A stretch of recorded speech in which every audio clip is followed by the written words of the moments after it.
कैसे हैं दोस्तों। मुझे उम्मीद है कि आप सब कुशल मंगल होंगे। आपकी ज्योग्राफी की क्लास कैसी रही मुझे आप लोगों ने कमेंट सेक्शन में बताया, और जिन लोगों ने नहीं बताया उनका मौन भी मुझे संदेश पहुंचाया जाता है। एक बच्चे ने लिखा कि सर एक ही तो दिल है, वो भी आपको दे दिया। तो भाई बहुत बहुत शुक्रिया आप सभी का। आप इतना मोहब्बत करते हैं, इतना प्यार करते हैं हमें, और आपकी यही मोहब्बत हमें क्या करती है, आगे काम करने के लिए, मेहनत करने के लिए प्रेरित करती है। मुझे उम्मीद है कि आप घर में अच्छे से मेहनत कर रहे होंगे, और जो बातें हम लोगों ने लास्ट क्लास में पढ़ी थी वो ज़रूर आपको हेल्पफुल लगी होंगी। आपके पास कोई भी अगर किताब हो या जिससे भी आप पढ़ते हों तो आप उसे ज़रा देखें एक बार, तो जिससे आपको लाभ हो जाएगा। बाकी अगर नहीं भी देखेंगे तो अपना काम हो जाएगा, कोई टेंशन लेने की बात है नहीं। मैं कल जब इस क्लास को प्रिपेयर कर रहा था, आप लोगों के लिए बना रहा था, मैं आज की क्लास यानी क्लास नंबर 2 जो हमारी ज्योग्राफी की आएगी आज। जिन लोगों ने पहली क्लास नहीं देखी कृपया करके पहले पहली क्लास देख लीजिए, उसके बाद आप फिर ये सेकंड क्लास देखना। तो मैं सोच रहा था कि मैं तो पढ़ाता जाऊंगा, आप लोग घर में पढ़ रहे हैं या नहीं पढ़ रहे हैं इस बात की पुष्टि कैसे होगी मुझे, क्योंकि मैं आपको छोड़ूंगा तो बिल्कुल भी नहीं। चाहे हम लोग फिज़िकली एक दूसरे के साथ ना हों, लेकिन मेंटली और आध्यात्मिक रूप से, आत्मिक रूप से हम सब साथ हैं। तो मैं आपको बिल्कुल भी छोड़ने वाला तो नहीं हूँ। तो मैं सोच रहा था कि कैसे होगा, तो मैं इसी चीज़ को देखते देखते दिमाग में आया कि क्यों ना आप लोगों के टेस्ट हम भी लें, हम भी तो देखें कि आप लोग कितना घर पे पढ़ रहे हैं या नहीं पढ़ रहे हैं। इसी के चलते हुए टेलीग्राम पे आपकी क्विज़ हुआ करेगी। अभी थोड़ा पहले पढ़ा देता हूँ, उसके बाद इस वीक नहीं अगले वीक से मैं शुरू करूँगा आपकी टेलीग्राम के क्विज़, जिसमें आपको अच्छे अच्छे सवाल देखने को मिलेंगे। ठीक है, इसके अलावा कम्युनिटी पोस्ट मैं लगातार अब कर रहा हूँ, तो आप वहाँ जा कर के अपने चैनल पे तकसीला यूके पे वहाँ जा कर के आप कम्युनिटी पोस्ट में जो सवाल पूछे जा रहे हैं उन सवाल का जवाब आप कर सकते हैं। वो क्लास से संबंधित भी होंगे और भी महत्वपूर्ण सवाल मैं आप लोगों से वहाँ पूछता रहता हूँ। तो ये सब बातें आप लोगों के लिए है। और देखिए, जो भी वीडियो पे सबसे अच्छा कमेंट करेगा, सबसे प्यारा कमेंट करेगा, मैं उस कमेंट को, उस आदमी के नाम को यहाँ पर बोलूँगा, और उस कमेंट के लिए आपको बहुत बहुत धन्यवाद भी कहूँगा। तो आप प्यारा सा कमेंट करिए, अच्छा सा कमेंट करिए मन लगा के, और पढ़ाई करते हैं। तो चलिए आज की क्लास शुरू करते हैं। देखिए, क्लास हो सकता है थोड़ी लंबी हो, क्योंकि थोड़ा सा बेसिक कंसेप्ट है। अगर आप समझ जाओगे तो कहानी में मज़ा आ जाएगा। और ज्योग्राफी में मुझे उम्मीद है कि पहली क्लास ज़रूर आपके धागे खोलने वाली होगी। आपके दिमाग के जो न्यूरॉन्स हैं उनके बीच कनेक्शन ज़रूर बन पा रहा होगा। तो चलिए थोड़ा सा देखते हैं फिर आज को। क्लास शुरू करने से पहले एक लास्ट क्लास में मैंने यहाँ छोड़ा था, मैंने फिर से एक बार ड्रॉ कर दिया इस चीज़ को। देखिए यहाँ पे 0 डिग्री पे क्या है, भूमध्य रेखा या विषुवत रेखा, जिसे इक्वेटर कहते हैं। 23 डिग्री 23.5 डिग्री साउथ पे मकर रेखा, 66.5 डिग्री पे अटलांटिक वर्त, आपका 23.5 या 23.5 डिग्री नॉर्थ ऊपर की ओर कर्क रेखा, 66.5 डिग्री आर्कटिक वर्त, 90 डिग्री उत्तरी अक्षांश, 90 डिग्री दक्षिणी अक्षांश। ये क्षेत्र उष्णकटिबंधीय क्षेत्र, ये थे शीतोष्ण कटिबंध क्षेत्र, और ये शीत कटिबंधीय क्षेत्र। तो ये सब बातें आपने करी थी। आज जो हम लोग चर्चा करेंगे वो मुख्य अक्षांश रेखा है, यानी बेसिकली हम लोग चर्चा करने वाले भूमध्य रेखा को लेकर के, कर्क रेखा को लेकर के और मकर रेखा को लेकर के। इसी बारे में हम लोग आज चर्चा करने वाले हैं। आराम से समझिएगा, घर पर बैठ के चाय की चुस्की के साथ मन लगा कर क्लास लीजिए। और देखिए, मैं कल एक चीज़ पढ़ रहा था, आपको भी बता देता हूँ कि आप अगर पढ़ते समय अपनी रीढ़ की हड्डी को सीधा रखेंगे, ठीक है, ये एक सर्वे करा गया था, ध्यान रखना, लगभग बहुत सारे स्टूडेंट्स के ऊपर ये सर्वे था, और उस सर्वे में ये पाया गया कि अगर आपकी रीढ़ की हड्डी ऊंची रहती है यानी सीधी रहती है तो आपके कंसंट्रेशन, आपके ब्रेन की जो क्षमता है वो लगभग 56% तक बढ़ जाती है। तो जब भी आप घर में पढ़ाई करें तो अपनी रीढ़ की हड्डी को बिल्कुल सीधा करके 90 डिग्री पर करके रखें। और अध्यात्म में भी ये कहा जाता है कि जो ब्रह्मांड का बीच माना जाता है वो जब आप रीढ़ की हड्डी को सीधा करके बैठते हैं उसी को ब्रह्मांड का मध्य मान लिया जाता है। ठीक है, चलिए आज की क्लास शुरू करते हैं, एक ज़बरदस्ती क्लास। तो पहली रेखा के बारे में मैं आपसे जो चर्चा कर रहा हूँ वो है आपकी भूमध्य रेखा। भूमध्य रेखा, भूमध्य रेखा को विषुवत रेखा भी कहते हैं, और अंग्रेजी में इसे इक्वेटर भी कहते हैं। ठीक है, भूमध्य यानी कि पृथ्वी के बीच से खींची जाने वाली एक रेखा जो पृथ्वी को 2 हिस्सों में बांटती है, एक ये आपका उत्तरी गोलार्ध और ये आपका दक्षिणी गोलार्ध है ना। उत्तरी गोलार्ध यानी गोले का आधा हिस्सा उत्तरी और ये दक्षिणी गोलार्ध, यही आपने कहा। इसे हम लोगों ने क्या माना, 0 डिग्री माना। क्यों माना, मैंने वो भी कल बताया था कि ध्रुव तारे का जो आपतन कोण है वो भूमध्य रेखा में कितना होता है, 0 डिग्री होता है, ठीक है। इसलिए इसे 0 डिग्री मानते हैं और इसी 0 डिग्री की वजह से भूमध्य रेखा का एक अन्य नाम और प्रचलन में है 0 डिग्री अक्षांश रेखा। 0 डिग्री अक्षांश रेखा, बात समझ में आई। इसे मैं क्या कह सकता हूँ, 0 डिग्री अक्षांश रेखा भी तो कह सकता हूँ, यानी कि जो लेटिवी रेखा है, लैटिट्यूड है, उसी को मैं क्या बोलता हूँ, एक अक्षांश रेखा बोलता हूँ, ठीक है। ध्यान समझ में आई। दूसरी बात को समझना, देखो कल हम लोग जो चर्चा कर रहे थे लास्ट क्लास में, वो ये चर्चा कर रहे थे बच्चे कि यहाँ क्या होता है, ढंग से देखना आप लोग, कि अगर मैं ये पृथ्वी बनाता हूँ यहाँ पे, तो आप देखोगे कि ये कर्क रेखा अगर यहाँ है और ये मकर रेखा यहाँ है, तो इन दोनों के बीच में क्या होता है कि सूर्य लंबवत पड़ता है, यानी कि सूरज महोदय इन्हीं के बीच में लंबवत रहते हैं और यहीं पे भूमध्य रेखा भी है। अगर आप इधर जाओगे, सूरज यहाँ रहेंगे, तब भी यहाँ पर इसका प्रभाव देखने को मिलेगा, और अगर यहाँ जाएंगे तब भी यहाँ पर प्रभाव देखने को मिलेगा, ठीक है। तो ऐसा होता है कि यहाँ भूमध्य रेखा पर अधिकतम समय, मैक्सिमम टाइम पे जो टेम्परेचर है वो उच्च रहता है, यानी कि आपको तापमान क्या मिलेगा, यहाँ पर उच्च मिलेगा, तापमान उच्च मिलेगा। और यहाँ ऐसा नहीं होता है कि समय के साथ तापमान में अंतर दिखाई दे, यानी कि ताप का अंतर लगभग बहुत नगण्य होता है, शून्य की तरफ होता है। क्यों? क्योंकि जैसे अगर आप यहाँ देखोगे, यानी कि अगर कर्क रेखा को देखोगे जो भारत से गुजरती है, ठीक है, यहाँ देखोगे कि सर्दियों में टेम्परेचर बहुत डाउन हो जाएगा, गर्मियों में टेम्परेचर बहुत ज़्यादा हो जाएगा, ठीक है। ऐसा नहीं होता है भूमध्य रेखा पे, इसलिए यहाँ तापमान अमूमन उच्च रहता है और तापांतर यानी कि तापों का अंतर क्या होता है, सर्दी हो या गर्मी हो या सूरज कर्क रेखा पे हो या मकर रेखा पे हो, तो तापांतर आपको क्या मिलेगा, वो कम देखने को मिलेगा, यानी कि आपको अंतर ताप का बहुत कम यहाँ देखने को मिलता है, ये आपको ध्यान रखना, ठीक। इसके अलावा देखो मैं आपको एक चीज़ बताता हूँ, अगर आप पृथ्वी की बात करते हैं तो पृथ्वी लगभग जो भूमध्य रेखा पे इसकी जो अगर मैं परिधि की ये व्यास की बात करूं तो ये 40,075 या 76 किलोमीटर के आसपास बैठता है व्यास। ऊपर जाता हूं तो ये छोटा होता जाता है और यहाँ ध्रुव पर आते आते बहुत ही नगण्य हो जाता है, ठीक है। अब आप एक बात को समझना कि अगर मैं आपसे ये कहूँ कि पृथ्वी तो घूम रही है, घूमने के कारण इस पर क्या लगता है, गुरुत्वाकर्षण लगता है, तो इस बात को समझने की कोशिश करना कि जब यहाँ पृथ्वी घूमती है, समय कितना है, 24 घंटे है, तो यहाँ कह सकता हूँ मैं इस बात को, ध्यान से सुनना, कि 24 घंटे में पृथ्वी को ये चक्कर पूरा करना है, पूरा व्यास पूरा करना है, और यहाँ मात्र एक बिंदु को पूरा करना है। इसीलिए यहाँ भूमध्य रेखा पर बहुत ज़्यादा गति होती है, किसकी, पृथ्वी की। अगर कभी आपसे पूछा जाए कि सबसे ज़्यादा गति घूमने की पृथ्वी की कहाँ होती है, भूमध्य रेखा पर होती है, सबसे कम कहाँ होती है, ध्रुवों पर होती है। तो इसी के विपरीत क्या होता है, ध्यान से सुनना, इसी के विपरीत क्या होता है, मैं ये कह सकता हूँ कि यहाँ बहुत ज़्यादा गति होने के कारण जो पृथ्वी का गुरुत्वीय आकर्षण बल है वो बहुत ही कम होता है, क्योंकि यहाँ गति क्या होती है, बहुत तेज होती है, ठीक है। ध्यान रखना, आपने बचपन में देखा होगा कि आप एक डब्बा लेते थे, उसमें पानी भर के हम ऐसे ऐसे घुमाते थे, ठीक है, जिससे क्या होता था, वो पानी नीचे नहीं गिरता था। तो वहीं क्या होता था कि एक अभिसारी बल लगता था और उसके विपरीत एक अपसारी बल लगता था। उन दोनों के बनने से क्या होता था कि जो गुरुत्वाकर्षण है वो कम हो जाता था वहाँ पर। तो यही स्थिति यहाँ बनती है। यहाँ भी क्या होता है कि भूमध्य रेखा पर पृथ्वी का गुरुत्वाकर्षण बल कम होता है, पृथ्वी का गुरुत्वाकर्षण बल कम होता है, ठीक है। गुरुत्वाकर्षण बल क्या होता है बेटे, कम होता है, यानी कि जो जी की वैल्यू है वो 9.8 नहीं होती। आपने पढ़ा होगा जी की वैल्यू 9.8 फिजिक्स में, साइंस में। इतना भी नहीं होता कि बहुत ही कम हो जाएगी, ये कितनी हो जाएगी, 9.72, 9.73, यानी थोड़ा सा कम हो जाता है। इसलिए क्या होता है कि जितने भी भारी सैटेलाइट होते हैं वो सब भूमध्य रेखा के आसपास जो देश हैं उन्हीं देशों से छोड़े जाते हैं। ध्यान रखना, इंपॉर्टेंट बात बता रहा हूँ आपको कि जितने भी भारी सैटेलाइट होते हैं वो लगभग इसी भूमध्य रेखा के आसपास देशों से छोड़े जाते हैं, ठीक है। और जैसे ही अगर मैं ध्रुवों की तरफ जाना शुरू करता हूँ, गति कम होती जाती है, तो यहाँ गुरुत्वाकर्षण का मान बढ़ता जाता है। तो हम ये कह सकते हैं कि ध्रुवों पर गुरुत्वाकर्षण का मान सबसे ज़्यादा होता है और भूमध्य रेखा पर सबसे कम होता है। हम लोग किसकी बात कर रहे हैं, भूमध्य रेखा की बात कर रहे हैं, इसलिए आपको ये जानना भी क्या है, जरूरी है, ठीक है। ये बात यहाँ तक क्लियर हो गई।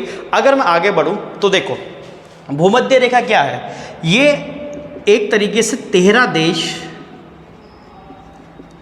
3 महाद्वीप और 3 सागर या 3 जल निकाय,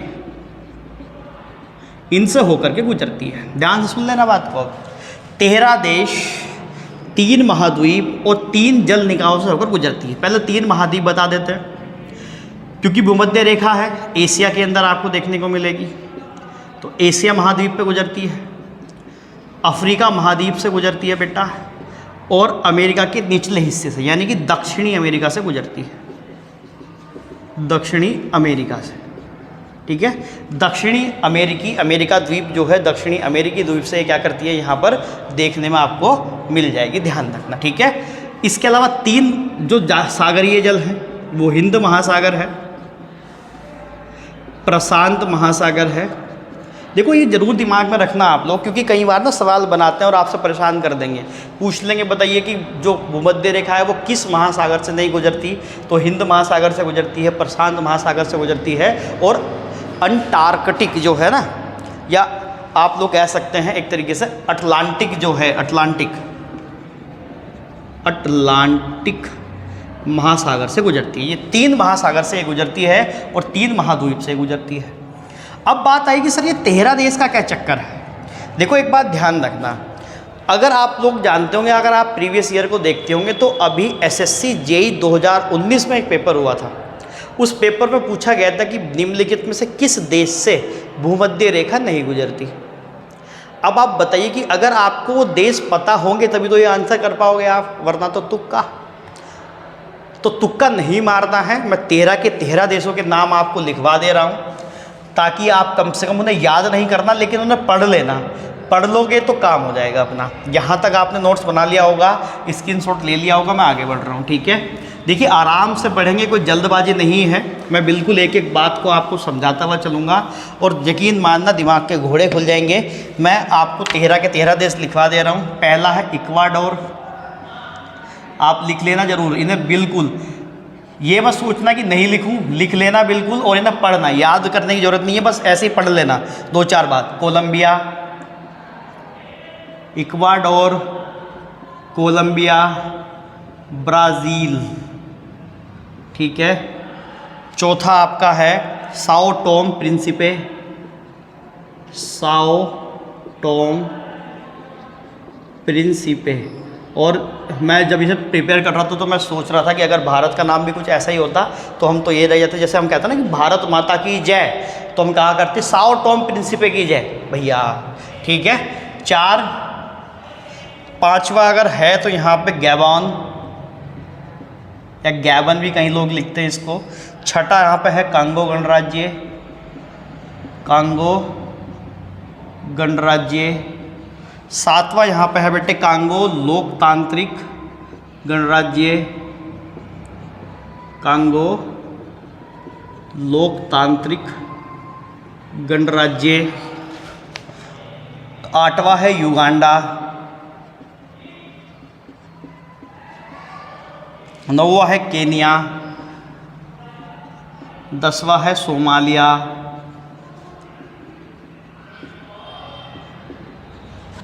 11वां है मालदीव। 12वां है इंडोनेशिया।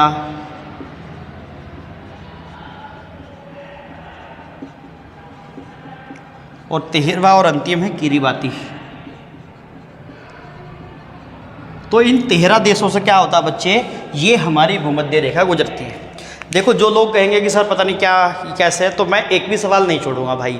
आप लोग चाहे पढ़ें ना मत पढ़ें, लेकिन मैं एक भी सवाल अपने एंड से तो नहीं छोड़ूंगा। तो इसलिए एक एक चीज़ बारीकी से देखना और अच्छे से नोट्स बनाना बच्चे, सच बता रहा हूँ।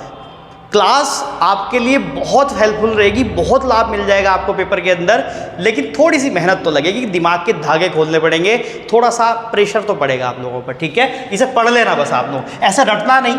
इक्वाडोर, कोलंबिया, ब्राज़ील ऐसे पढ़ लेना, 2-4 बार पढ़ लेना। कभी जैसे पेपर के आसपास जाओगे तो तब पढ़ के जाएंगे, तो एक आइडिया आपके दिमाग में रहेगा कि हाँ इस देश है और ये सवाल हो जाएगा आपसे। ठीक है, मैं आगे की तरफ बढ़ता हूँ। यहाँ तक 13 देश की बात हो गई। यहीं पे देख लो अगर हम बात करें तो एक नदी है जो भूमध्य रेखा को क्या करती है, 2 बार काटती है। कौन सी? कांगो नदी। तो ये जो आपको कांगो दिख रहा है ना, कांगो, यहाँ कांगो नदी अफ्रीका में ही बहती है। कांगो नदी ये क्या करती है, भूमध्य रेखा को 2 बार काटती है। भूमध्य रेखा को 2 बार काटती है। और किसी ने लिखा था कल एक कमेंट मुझे और आया था कि सर आपकी राइटिंग बड़ी प्यारी है, उसके लिए बहुत बहुत धन्यवाद है दोस्तों। और शायद राइटिंग इसलिए प्यारी है क्योंकि मैं बहुत ज़्यादा लिखता रहता हूँ चीज़ों को, इसलिए और भी अच्छी हो जाती है। तो आप भी मेहनत करिए, चीज़ें हो जाएंगी, ठीक है। कांगो नदी क्या है, भूमध्य रेखा को 2 बार यहाँ पर काटती है। तो मेरे हिसाब से आपको समझ में आ गई होगी भूमध्य रेखा की सारी बातें। ध्यान रखना इन देश वगैरह, महाद्वीप कौन से हैं और किस ये आपके सागर से गुजरती है, जलीय निकाय से गुजरती है। बहुत इंपॉर्टेंट सवाल आपका यहाँ से बन जाएगा। देखो कोई भी सवाल नहीं बनेगा, आप प्रीवियस ईयर पेपर अगर आपके पास हो तो उन्हें लगाइए और आपको मज़ा आ जाएगा, ठीक है। देखिए अगला है कर्क रेखा। कर्क रेखा या कर्कवर्त। देखो हम कर्क रेखा, मकर रेखा की बात करते हैं, लेकिन ये हैं तो सारी की सारी क्या, अक्षांश रेखाएं ही, सब लेटी हुई रेखाएं तो हैं सारी अक्षांश है। तो कर्क रेखा आप सभी जानते हैं 23.5 डिग्री नॉर्थ है ना, ऊपर की ओर है 23.5 डिग्री नॉर्थ। और जब हम भारत को पढ़ेंगे, भारत की अवस्थिति पढ़ेंगे, तो वहाँ पढ़ेंगे कि ये कर्क रेखा ही है जो भारत से गुजरती है। भारत के 8 राज्यों से गुजरती है, ठीक है। अभी वो कौन कौन से हैं, क्या है, उनके बारे में ज़्यादा डिटेल में नहीं जा रहा हूँ मैं। जब मैं आपको भारत की अवस्थिति पढ़ाऊँगा वहाँ जानेंगे उस चीज़ को, ठीक। देखिए तो कुल मिलाकर के कर्क रेखा भी 3 महाद्वीप से गुजरती है। भारत से गुजरती है, इसका मतलब एशिया, हम एशिया में हैं, एशिया, अफ्रीका, और अभी हमने देखा था दक्षिणी अमेरिका यानी निचले वाला हिस्सा। अब ऊपर की तरफ जा रहे हैं, यानी कि अगर आप देखोगे भूमध्य रेखा अगर दक्षिणी अमेरिका में है तो हम 23.5 डिग्री ऊपर चले गए, तो ये एरिया कौन सा है, मध्य अमेरिका, ठीक है। ये एरिया कौन सा है, मध्य अमेरिका। तो ये 3 महाद्वीप के अंदर देखने को मिलती है। कौन सी, कर्क रेखा। एशिया महाद्वीप कैसे गुजरती है, अफ्रीका महाद्वीप से गुजरती है, और मध्य अमेरिका महाद्वीप से ये गुजरती है कर्क रेखा, ठीक है। इतनी बात समझ में आ गई। दूसरी बात यहीं पे देखना कि यहाँ पे भी एक नदी है, माही नदी। कौन सी नदी, माही नदी, भारत में बहती है। नदी तंत्र पढ़ाऊंगा, चर्चा करूंगा। ये भी कर्क रेखा को 2 बार काटती है, कर्क रेखा को 2 बार काटती है।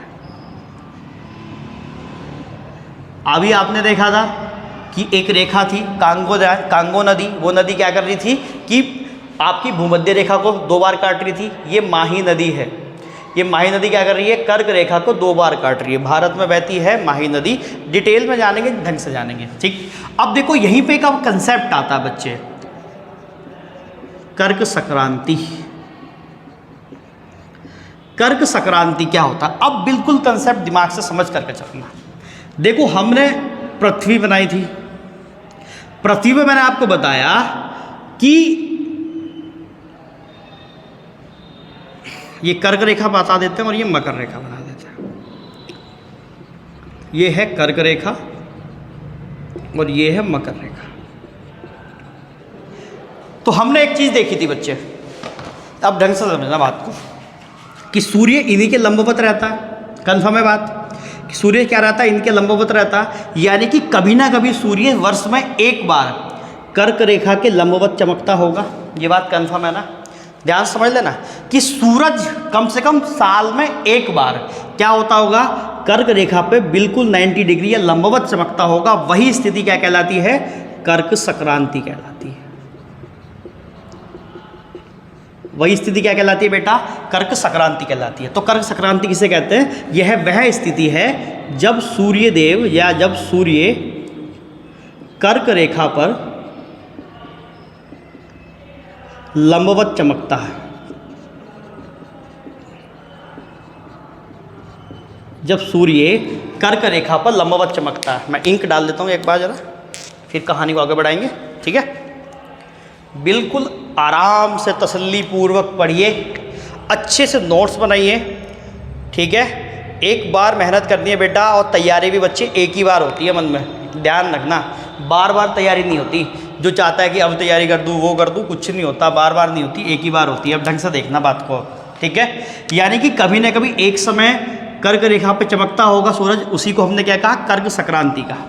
अब एक बात का ध्यान देना कि कर्क रेखा भारत के बीच से होकर गुजरती है, यानी कि जब सूरज कर्क रेखा पे चमकेगा तो यहाँ गर्मी ज़्यादा होगी या कम होगी? ज़्यादा होगी। सीधी सीधी बात है कि जब सूरज कर्क रेखा पे 90 डिग्री चमकेगा तो यहाँ गर्मी बढ़ जाएगी। और हमारे यहाँ सबसे ज़्यादा गर्मी कब होती है? जून में होती है। तो यानी कि वो 21 जून का दिन होता है जब क्या होता है कि सूरज कर्क रेखा पे लंबवत चमकता है। ठीक है, ध्यान रखना। तो कर्क संक्रांति कब होती है? 21 जून को होती है। और कर्क संक्रांति गर्मी के महीने में होती है, इसीलिए कर्क संक्रांति को ग्रीष्म संक्रांति भी कहते हैं। क्या कहते हैं? ग्रीष्म संक्रांति।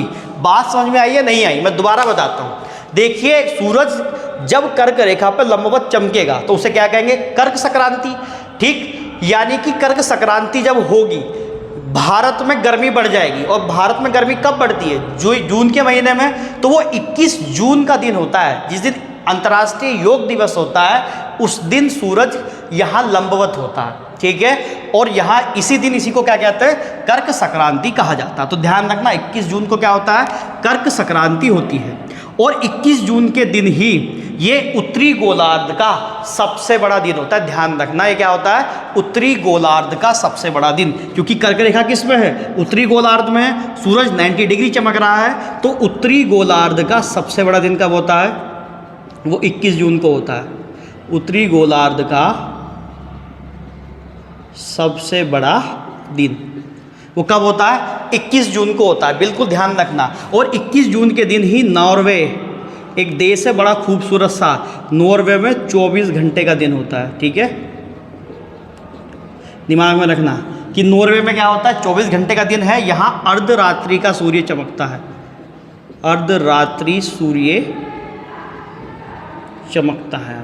अर्धरात्रि का सूर्य चमकता है यहाँ पे नॉर्वे के अंदर 21 जून को। आई थिंक बात क्लियर हुई होगी, कोई दिक्कत वाली बात नहीं है। तो ध्यान रखना, अगर कोई भी डाउट रहेगा तो तुरंत कमेंट सेक्शन में डालना, मैं आंसर करूँगा। ठीक है, बात समझ में आई? 21 जून को कर्क संक्रांति है और सूरज यहाँ लंबवत चमक रहे हैं। ठीक, अब एक बात नोट करके अपनी कॉपी में आप लिख लेना। चलिए मैं यहाँ लिख देता हूँ कि सूर्यदेव जो है ना, वो एक महीने में 8 डिग्री अक्षांश चलते हैं।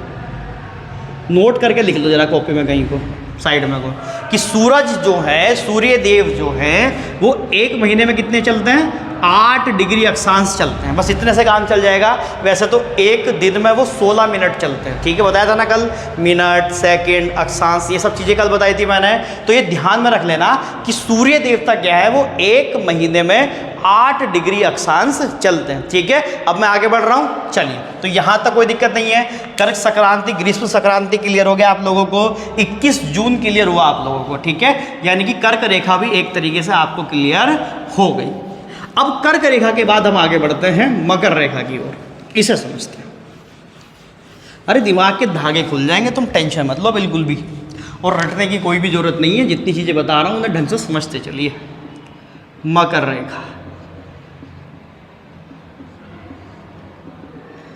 23.5 डिग्री है, लेकिन अब क्या हो जाएगा? ये साउथ, दक्षिण, नीचे की तरफ। मकर कहाँ रहता है? पानी में रहता है, नीचे रहता है। ठीक है, अब ये भी क्या है? 3 महाद्वीप से गुजरती है मकर रेखा भी। अब एशिया को आप क्या करिए? छोड़ दीजिए। अब एक तो यहाँ अफ्रीका, क्योंकि अब हम नीचे जा रहे हैं तो एशिया का काम खत्म हो गया था। अफ्रीका, अमेरिका नीचे वाला यानी दक्षिणी अमेरिका, और अब एक नया महाद्वीप इंट्रोड्यूस कर रहे हैं, ऑस्ट्रेलिया। तो ये 3 महाद्वीप से ये भी गुजरती है। और यहाँ भी एक नदी है जो मकर रेखा को 2 बार काटती है, उसका नाम है लिम्पोपो। लिम्पोपो नदी ये क्या करती है? मकर रेखा को 2 बार काटती है।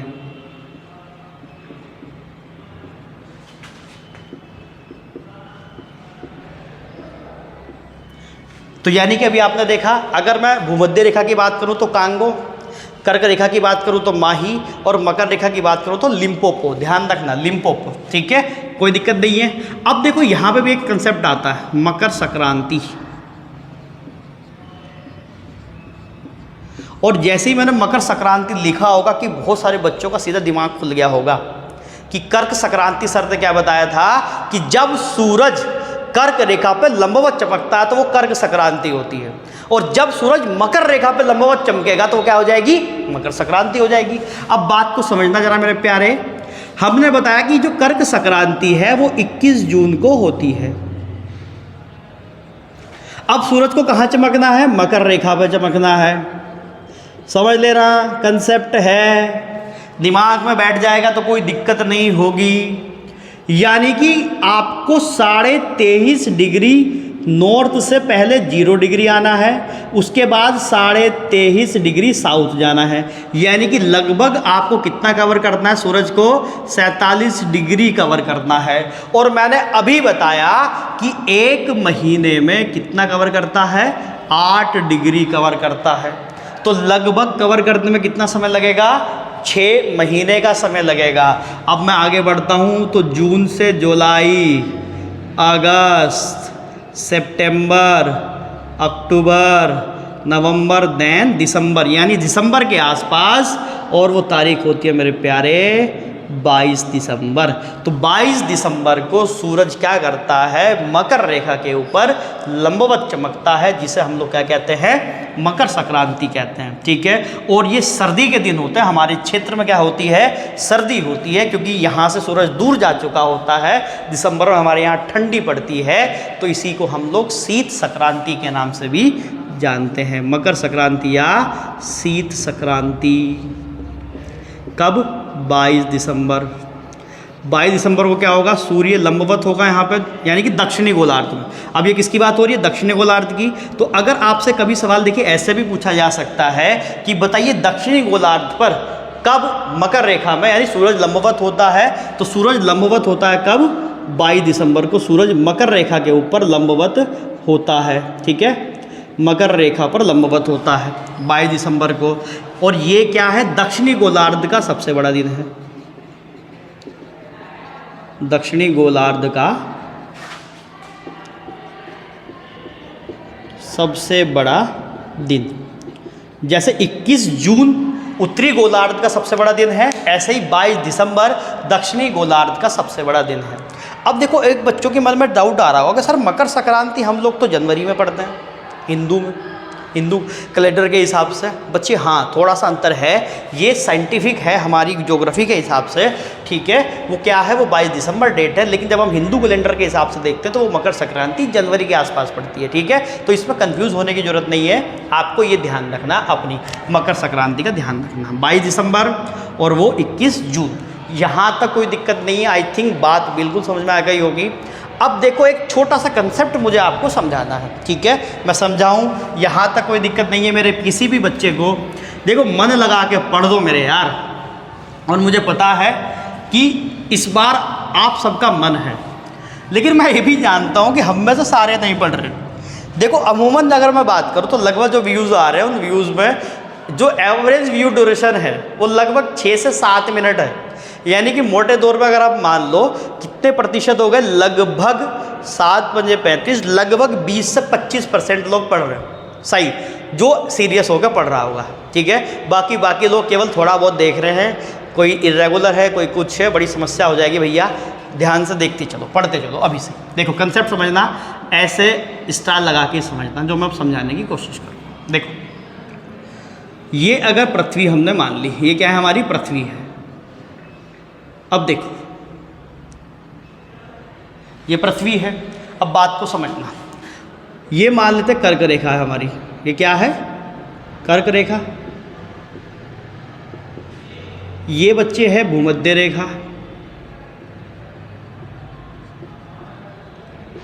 और ये बच्चे हैं मकर रेखा। कंसेप्ट है, ध्यान से समझना। कर्क रेखा पे सूर्य देव लंबवत कब होंगे, 21 जून को। ठीक है, नीचे जाएंगे, यहाँ कब आ जाएंगे, 22 दिसंबर को। अब बात को समझना जरा, ये कितने डिग्री है, 23.5 डिग्री नॉर्थ, ये 23.5 डिग्री साउथ, इसी के लंबवत रहते हैं। अब देखो, अगर कर्क रेखा से भूमध्य रेखा की तरफ मैं बढ़ूँ आगे, तो लगभग कितने डिग्री का अंतर है, 23.5 डिग्री का अंतर है। बात क्लियर है, कितने डिग्री का, 23.5 डिग्री का। लमसम कितना समय लगना चाहिए, 3 महीने का, क्योंकि एक महीने सूर्यदेव 8 डिग्री चलते हैं, तो लगभग 23.5 डिग्री या 24 डिग्री कितने में कवर कर जाएंगे, 3 महीने में कवर कर जाएंगे। तो देखिए जून से जुलाई, अगस्त और तीसरा महीना कौन सा हो गया, सितंबर। तो सितंबर की लगभग 23 तारीख को सूर्यदेव कहाँ होते हैं, भूमध्य रेखा पर लंबवत होते हैं। ध्यान रखना 23 सितंबर को क्या होते हैं, सूर्यदेव भूमध्य रेखा पर लंबवत होते हैं। सितंबर के बाद अक्टूबर, फिर नवंबर, देन दिसंबर। 22 दिसंबर को यहाँ पहुँचते हैं और इस दिसंबर के बाद फिर किधर को चलेंगे, वापस भूमध्य रेखा, देन कर्क रेखा। बात समझ में आ गई। अभी देखो अगर हमारे यहाँ गर्मियाँ जून चली गई है, सूरज कहाँ जा रहे हैं, इधर जा रहे हैं। 23 सितंबर पर यहाँ पहुँचेंगे, 22 दिसंबर पर यहाँ पहुँचेंगे, देन 22 दिसंबर के बाद ऊपर की तरफ जाना शुरू करेंगे। तो लगभग यहाँ फिर भूमध्य रेखा पर पहुँचने पर कितना समय लगेगा, लगभग 3 महीने। बात क्लियर है ना। तो दिसंबर से जनवरी, जनवरी से फरवरी, फरवरी से मार्च, यानी कि मार्च के आसपास फिर कहाँ पहुँचेंगे, भूमध्य रेखा पर। तो 21 मार्च को भूमध्य रेखा पर फिर से पहुँचेंगे और देन फिर 21 जून को यहाँ, और फिर ये साइकिल चलती रहती है। तो यानी कि जब 21 जून से कर्क रेखा से मकर रेखा की ओर जा रहे हैं तो 23 सितंबर को भूमध्य रेखा पर लंबवत आएंगे, और जब 22 दिसंबर से 21 जून की तरफ यानी कि मकर रेखा से कर्क रेखा की ओर जा रहे होंगे तो 21 मार्च पे कहाँ चमकेंगे, भूमध्य रेखा पर चमकेंगे। यहाँ कोई दिक्कत है, कोई दिक्कत नहीं है। तो ढंग से समझना मेरे प्यारे कि अगर मैं ये कहूँ आप लोगों को कि 21 मार्च से ऊपर गए 21 जून, 21 जून से फिर 23 सितंबर आए, तो 21 मार्च से 23 सितंबर के मध्य सूर्यदेव कहाँ रहते हैं, उत्तरी गोलार्ध में रहते हैं।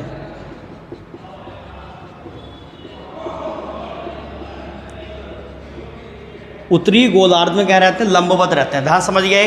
21 मार्च यानी कि यहाँ से फिर वो यहाँ जाएंगे, यहाँ से वापस आएंगे, तो ये कब आएंगे, 23 सितंबर को आएंगे। यानी कि 21 मार्च से 23 सितंबर के बीच सूर्यदेव कहाँ रहेंगे, उत्तरी गोलार्ध में लंबवत रहेंगे। इसलिए इन लगभग 6 महीने उत्तरी गोलार्ध में क्या रहता है, दिन रहता है। इन 6 महीने उत्तरी गोलार्ध में दिन रहता है। आज तक मुझे उम्मीद है कि आप रटते आ रहे होंगे, अब रटना नहीं है, समझना है, धागे खोल देने दिमाग के, ठीक है। 21 मार्च से 23 सितंबर तक उत्तरी गोलार्ध में सूर्यदेव लंबवत रहेंगे, यानी कि उत्तरी गोलार्ध में रहेंगे, इसलिए यहाँ 6 महीने का दिन रहता है। और जब यहाँ 6 महीने का दिन रहेगा तो वहीं दक्षिणी गोलार्ध में 6 महीने की रात हो जाएगी। बात क्लियर है। दूसरी पॉइंट यहाँ से फिर जब ये 23 सितंबर को यहाँ आते हैं, यहाँ से आगे बढ़ रहे हैं, 22 दिसंबर को यहाँ रहेंगे और फिर 21 मार्च तक यहाँ रहेंगे। तो 23 सितंबर से 21 मार्च तक सूर्यदेव कहाँ रहते हैं, दक्षिणी गोलार्ध में रहते हैं। दक्षिणी गोलार्ध में लंबवत रहते हैं। इसीलिए इस समय अवधि के दौरान 6 महीने का दिन होता है कहाँ पर, दक्षिणी गोलार्ध के अंदर, ठीक है। इस 6 महीने का दिन कहाँ होता है, दक्षिणी गोलार्ध में। अगर 6 महीने का दिन दक्षिणी गोलार्ध में होगा तो इसके विपरीत उत्तरी गोलार्ध में 6 महीने की रात हो जाएगी। कंसेप्ट समझ आया या नहीं आया, बस मेरा ये कहना है। तो ध्यान रखना, कंसेप्ट इंपॉर्टेंट है। बात समझ में नहीं आई तो वीडियो को रिवाइंड करके देखना, लेकिन देखना जरूर, बिल्कुल अच्छे से एक एक चीज़ को आपको काम करना, ठीक है। आगे बढ़ रहे हैं, 2 चीज़ें बची हैं। हमने भूमध्य रेखा देख ली, कर्क रेखा देख ली, मकर रेखा देख ली। अब 2 बातें बची हैं। एक बचा है विषुव। विषुव किसे कहते हैं, ठीक है। विषुव देखो, अब विषुव समझ जाओगे बस आप लोग, अब कुछ भी नहीं है। विषुव, इक्विनेक्स, इक्विनॉक्स बोलते हैं, ठीक है। विषुव मतलब इक्विनॉक्स। अब देखो बात को समझना, मैंने आप लोगों से एक बात कही कि सूरज लंबवत होते रहते हैं कर्क रेखा मकर रेखा के बीच में। विषुव उस स्थिति को कहते हैं जब, यह वह स्थिति है जब सूर्यदेव या जब सूर्य भूमध्य रेखा पर लंबवत होते हैं।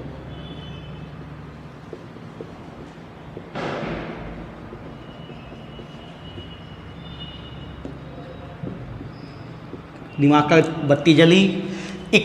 विषुव उसे बोलते हैं जब सूर्य भूमध्य रेखा पर लंबवत होते हैं। और ये केवल 2 ही स्थिति है। एक स्थिति बनी थी 21 मार्च को, याद रखिए, और एक स्थिति बनी थी 23 सितंबर को। ऊपर से नीचे आते हुए 23 सितंबर आया था, याद करो। जब कर्क रेखा से नीचे आ रहे थे तो 23 सितंबर को भूमध्य रेखा पाए थे, देन चले गए थे। फिर जब इधर से आ रहे थे तो ये 21 मार्च को आ रहे थे, देन आगे बढ़ गए थे।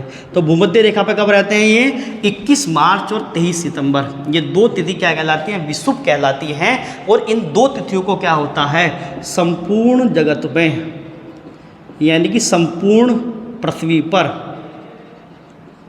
दिन व रात बराबर होते हैं।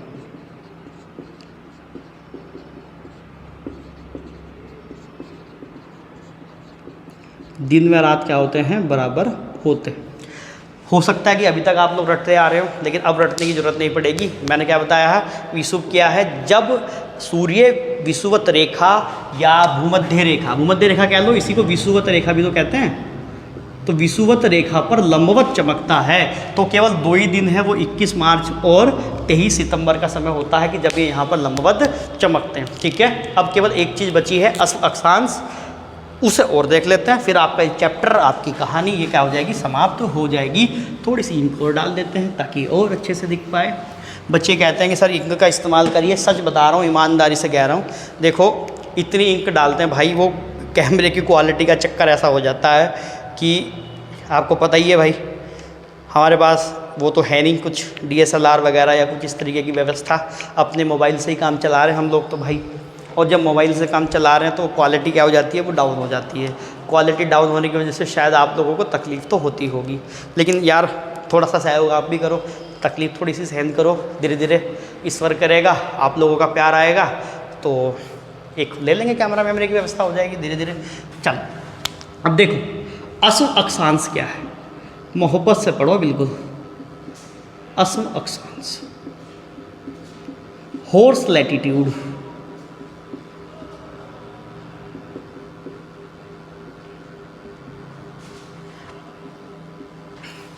अच्छा, आपको ये चीज़ फैसिनेट नहीं करती कि यार अश्व अक्षांश क्या है? यानी कि अश्व का नाम आ रहा है, घोड़े का नाम आ रहा है, घोड़े का एक पर्यायवाची क्या है? अश्व भी है।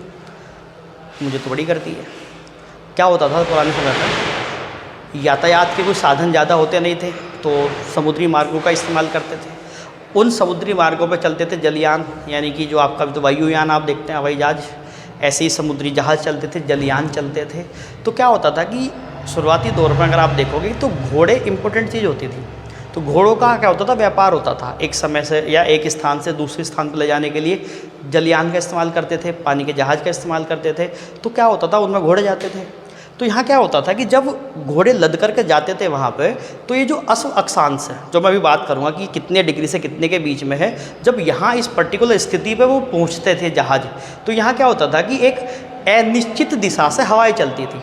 होती तो वो शांत थी, लेकिन उनकी दिशाएं कैसी होती थी? अनिश्चित होती थी, कभी किधर को, कभी किधर को, कभी किधर को। इसलिए क्या होता था कि उस जलयान को आगे बढ़ाने में, वो मैनुअली होते थे तो उन्हें आगे बढ़ाने में बड़ी समस्या होती थी। तो उस समस्या से निपटने के लिए क्या करते थे? घोड़ों को जलयान से पानी में फेंक दिया जाता था, समुद्र में फेंक दिया जाता था। और ये घटना लगातार होती रहती थी। तो इसलिए उस अक्षांश का नाम ही क्या पड़ गया? अश्व अक्षांश पड़ गया। मैं कभी बार बार सोचता हूँ कि देखिए मनुष्य कितना खतरनाक हो गया है कि अपने लाभ के लिए उन घोड़ों को पानी में फेंक दिया जाता था। देखिए तब क्या होता था पता नहीं, लेकिन वर्तमान में आप और हम जब यहाँ हैं तो अभी हमारी जिम्मेदारी है कि हम कुछ बेहतर समाज के लिए करें, है ना। कम से कम एक अच्छे इंसान तो बन ही सकते हैं हम लोग। बाकी ईश्वर का आशीर्वाद रहा, हमारी मेहनत साथ रही तो वीडियो बन जाएंगे, लोअर PCS में चले जाएंगे, समीक्षा अधिकारी बन जाएंगे, वो अलग चीज़ है। लेकिन उससे पहले हम लोग क्या हैं? एक मानव हैं। तो मानवता हमारा धर्म है, मानवता होनी चाहिए। तो किसी भी जीव को या किसी मनुष्य को मत सताया करो। कभी अगर अनजाने में ऐसा हो भी जाए तो आप उनसे माफ़ी मांग करके आगे बढ़ जाइए। किसी को मत सताना आज के बाद। अगर कभी, वैसे तो मुझे पता है कि आप लोग बहुत अच्छे लोग हैं, लेकिन फिर भी कभी अनजाने में भूल चूक हो जाए तो मत किया करना। एक अच्छे समाज की चलो बुनियाद करते हैं शुरू, और आप और हम मिल करके कुछ बेहतर करते हैं, ठीक है। अब देखो अश्व अक्षांश का मसला क्या है। होता क्या था कि दोनों तरफ, उत्तरी गोलार्ध में भी दक्षिणी गोलार्ध में भी, अगर आप देखोगे तो जब हीट जनरेट होती थी तो वहाँ क्या होता था कि टेम्परेचर से फिर हवाएं जो थी वो ध्रुवों की ओर जाना शुरू करती थी, ठीक है। हवाएं कहाँ जाती थी? ध्रुवों की ओर जाना शुरू करती थी, इधर भी और इधर भी। तो इसी ध्रुवों की ओर जाते समय लगभग बीच में 30 डिग्री से 35 डिग्री के बीच का एक ऐसा समय होता था, यहाँ पे हवाओं की दिशाएं बदल जाती थी, ये ऊपर की जगह नीचे को आना शुरू कर देती थी, यानी कि अनिश्चित हो जाती थी एक तरीके से। ऐसे नीचे यहाँ पे भी 30 डिग्री से 35 डिग्री के बीच का समय जो है, इसमें हवा की दिशा बदल जाती है, हवा दूसरे तरीके से बहना शुरू करती है अनिश्चित रूप से। तो इस अक्षांश को क्या बोलते हैं? होर्स अक्षांश बोलते हैं। 30 से 35 डिग्री उत्तरी अक्षांश और 30 से 35 डिग्री दक्षिणी अक्षांश। ये क्या होता है? ये सब क्या है? दोनों के दोनों अश्व अक्षांश, यानी कि 30 से 35 डिग्री का जो मार्जिन होता है बीच का, उसे क्या बोलता है? अश्व अक्षांश बोला जाता है। ठीक है, देखो होता क्या है कि जब पृथ्वी घूर्णन करती है, यानी कि जब पृथ्वी की गतियां मैं आपको पढ़ाऊंगा, एक परिक्रमण होता है, एक घूर्णन होता है। जब पृथ्वी घूर्णन करती है तो उस घूर्णन की वजह से ये व्यवस्था उत्पन्न होती है, और उसी घूर्णन की वजह से इस वाले क्षेत्र में उपोष्ण उच्च वायु दाब पेटी बन जाती है। क्या बन जाती है? उपोष्ण उच्च वायुदाब पेटी। ठीक है, इस क्षेत्र में क्या बनती है? यानी कि अश्व अक्षांश में क्या होता है? उपोष्ण उच्च वायुदाब पेटी बनती है। ये ध्यान रखना। और ये किसकी वजह से होता है? पृथ्वी की घूर्णन गति के कारण। पृथ्वी की घूर्णन गति के कारण। तो ये ध्यान रखना कि पृथ्वी की घूर्णन गति के कारण क्या आता है? उपोष्ण उच्च वायुदाब पेटी जो है वो यहाँ आपको देखने को मिलेगी। ये ध्यान रखना, इंपॉर्टेंट बात है। ठीक है बच्चे? अच्छा, एक शब्द यहाँ पे ये है कि उपोष्ण होता क्या है भाई? ये तो उपोष्ण उस क्षेत्र को बोलते हैं जब कुछ महीने तो क्या हुआ वहाँ पे टेम्परेचर हाई हो जाए और कुछ महीने क्या हो जाए? टेम्परेचर वहाँ पर लो हो जाए। तो इस क्षेत्र को क्या बोलते हैं, या ऐसे क्षेत्र को क्या बोलते हैं? उपोष्ण क्षेत्र बोलते हैं, या इस कंडीशन को क्या बोलते हैं? उपोष्ण कंडीशन बोलते हैं। जैसे अगर आप ऊपर की तरफ जाओगे, हमारे यहाँ भी देखोगे, एक तरीके से आप मोटे तौर पे देखोगे कि जब गर्मी रहेगी यहाँ पे तो टेम्परेचर हाई रहेगा, और जब सर्दी रहेगी यहाँ पे तो टेम्परेचर डाउन हो जाएगा। स्थान वही है, टेम्परेचर ऊपर नीचे होता रहता है। तो ये स्थिति क्या कहलाती है? उपोष्ण स्थिति कहलाती है। यानी कि मोटे तौर पे जब कुछ महीने टेम्परेचर ज़्यादा और कुछ महीने टेम्परेचर कम। तो आपको ये ध्यान रखना, अश्व अक्षांश। आज की क्लास आप लोगों के लिए कैसी रही? आपको कुछ सीखने को मिला या नहीं मिला? देखिए, मेरा या हमारा मेन उद्देश्य ये है कि हर क्लास में आपके जीवन में वैल्यू ऐड हो जाए, आप ज़रूर कुछ ना कुछ सीखें। ठीक, तो चलिए फिर अगली क्लास में मुलाकात करेंगे। इसके अलावा देखिए, लाइक ज़रूर करना, कमेंट ज़रूर करना चीज़ों को लेकर के। बाकी आपके मन में कोई विचार हो तो उन विचारों को भी साझा करिए हमारे साथ, ताकि हम और बेहतर हो सकें और अच्छे हो सकें। चलिए फिर मुलाकात होगी आपसे अगली क्लास में। तब तक के लिए बहुत बहुत धन्यवाद। जय हिंद।